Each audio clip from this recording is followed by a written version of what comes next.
Preparing for my 64 and More interview with Donna Barton Brothers, I knew I would be meeting with a nationally successful athlete and an internationally respected television network celebrity. But by the end of our 2+ hour interview, I had also met a woman who was a caring community supporter, serving on the advisory board of the Thoroughbred Aftercare Alliance and the Backside Learning Center at Churchill Downs. I'd met an author whose book goal was to share her passion for and simplify the sport of horse racing that has defined her career. I met a fashionista with a wardrobe to rival that of any runway model. I met a wife whose marriage of 18 years to horseman Frank Brothers centers her world. I met a daughter whose parents set a life path for her that was undeniable, and a sister who is as much a best friend as a sibling to her brother and sister. And I met an animal lover, completely devoted to her dog and running buddy, Molly, who joined us at the end of the interview. From the opening moments of our conversation through the 64 and more 10 questions at the end, I met a multi-dimensional individual who was open, honest, and insightful. The definition of a great interview. The definition of Donna Barton Brothers. What I learned was that, let's use the Kentucky Derby as an example. Anybody who wins the Kentucky Derby, it's going to mean a lot to them. But it's going to mean a little something different to everybody. And so that was the hardest thing, is like learning how to make it special.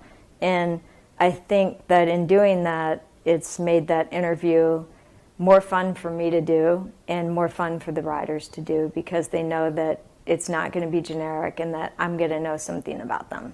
So how big a deal is it to know you're going to be on TV, especially for the Derby? What are you going to wear? But then again, you're also on a horse with a helmet. Right, so that's one of the things, that's one of the challenges that I face, is that I have to come up with an outfit that's going to look good in the paddock doing an interview, on the walkover, on the dirt, on the racetrack, up in the jock's room doing an interview, and then later on a horse with a helmet. And so there are some challenges in that, and it's one of the reasons why I wear leather jackets a lot. It looks good on a horse, and it also looks stylish when you're not on the horse. But whatever I'm wearing up top, I'm always going to be wearing something like khakis and definitely boots on the bottom. So people also ask me, like, why don't you wear a hat for Derby? I've not found any hat that's going to look good with khakis and boots, right? So like from the waist up, I might look nice, but if you saw me from far away, you would not go like, oh, there's a hat that goes with that outfit.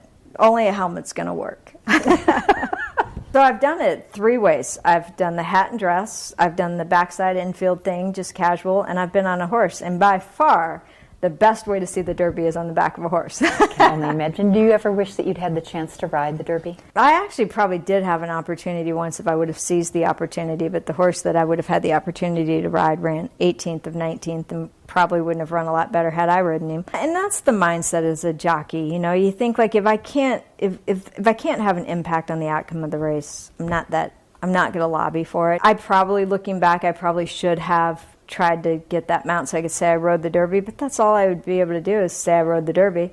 And then the next question would be, where did you run?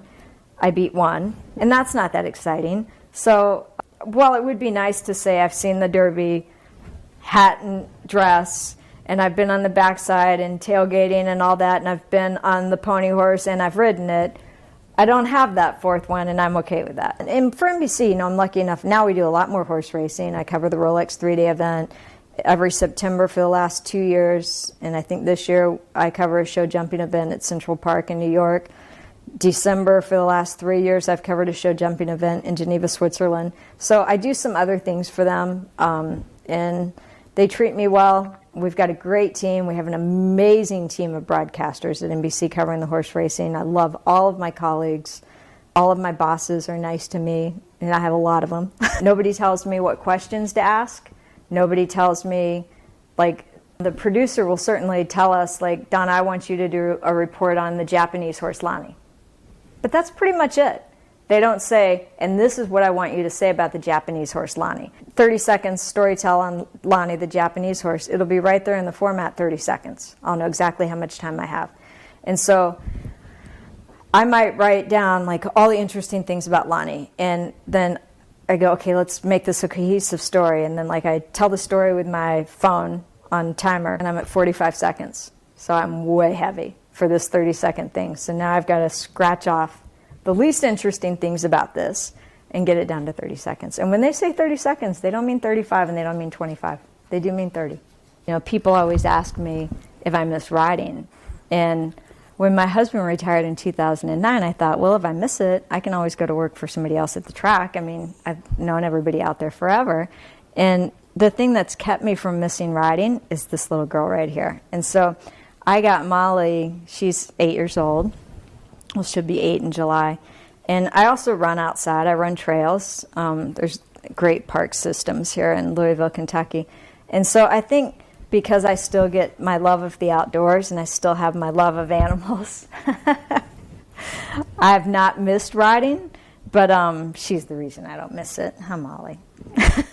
I was probably 45-ish, or maybe just before that, when Charles C. Canny retired. Now, Charles C. Canny was the first person on horseback, and she retired at age 60, and she was like, I'm done, and I couldn't understand it. I thought, like, she's good at what she does. People still value her opinion. I personally looked up to Charles C., loved working with her, and we all felt that way about her, and I just really didn't understand why she would walk away.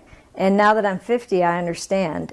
And I love what I do, and I hope that I'm lucky enough to do it for another 10 years and walk away on my own terms. And the reason for me why I don't want to do it after 60 is because after that, I'll be at a point where these young guys that I'm interviewing are going to say, she used to be a jockey? Was she like the first woman to ever get a license, right? Like they won't have any idea of that I used to ride at their level.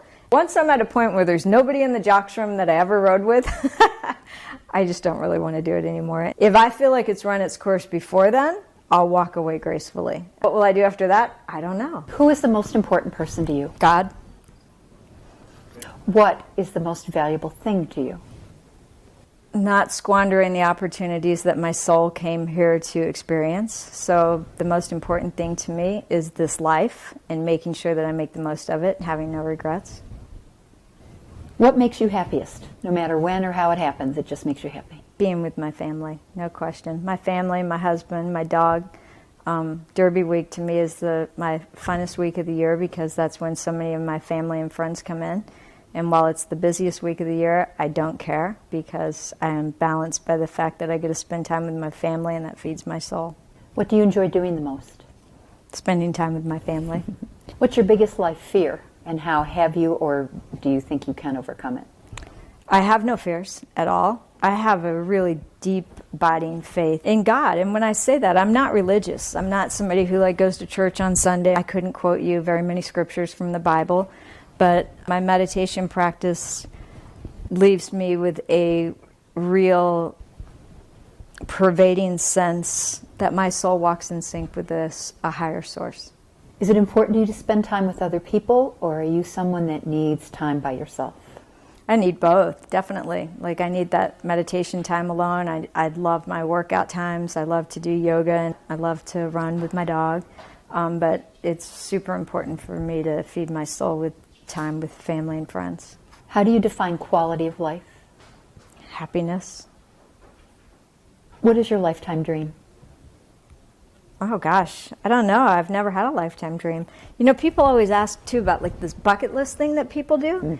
And I've not done a bucket list, and the reason why is because I feel like I've been so blessed. I've had so many, good fortunes happen to me. I've got to travel to places I never expected to travel to. I've got to experience things I never thought I'd do. I've jumped out of a plane twice. I've been parachuting or skydiving. I've traveled, I've been to Italy a couple of times, I ski, and so I've not done a bucket list because what if I didn't do something on the bucket list? Do I want to get to the end of my life and have regrets because I didn't check one thing off my bucket list? I've had a fabulous life, and so I guess for me, my dream is just to continue living life to its fullest. I'm just going to keep taking good care of this body. It's the only one that I have, and I'm going to keep seizing every opportunity and living life to its fullest, and just doing that, I've had so many, life has already exceeded all of my expectations, so I'm good with it.